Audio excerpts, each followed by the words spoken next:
పోయిన కలెక్టర్ గారు ఈ కలెక్టర్ మేమందరం సబ్ కలెక్టర్ గారు వాళ్ళకు సాయం అవుతుందన్న ఉద్దేశంతో మరి 125 హౌసెస్ ఇచ్చాం. దాంట్లో బహుశా ఇప్పుడు 60-70 స్లాబులు పడ్డాయి, కంప్లీట్ చేసుకున్నారు. వాళ్ళు గృహప్రవేశానికి పిలిస్తే తప్పనిసరిగా ఇంకా ఏదైనా రోడ్స్ కానీ ఏదైనా ఉంటుందేమో, ప్లస్ వీళ్ళని ప్రోత్సహించడానికి కొన్ని గ్రామస్తులు పిలిచిన తర్వాత ఇక్కడికి రావడం జరిగింది. మీరు ఒకటి నాకు సంతోషం ఏమనిపిస్తుందంటే,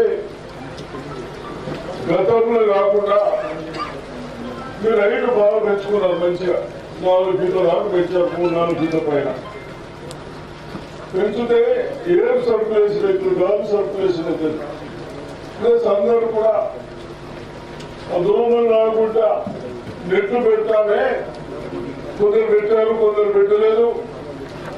మీరందరూ దోమలు రాకుండా నెట్టు పెట్టుకొని తీసి పెట్టుకుంటే మనకు చెంకులు రాకుండా మంచి గాలి వస్తుంది. తప్పనిసరిగా ఇటు ఇటు ఇటు 2 సైడ్లు ఓపెన్ చేసి పెట్టుకోవాలి.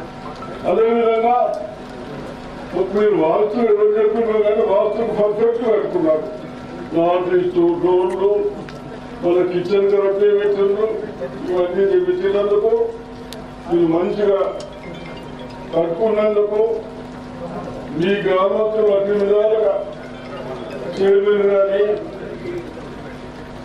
నారాయణ కానీ, సూర్యబాబు కానీ వీళ్ళందరూ ప్రోత్సహించి మీకు శాలరీ కూడా వేరే దానికి పోతే మనం తల్లి 300 కట్టుకుంటాం. మీకు ₹1 కట్టకుండా శాలరీ ఇస్తా ఉన్నారు. అది కూడా తక్కువ జరుగుతుందని చెప్పడం జరిగింది.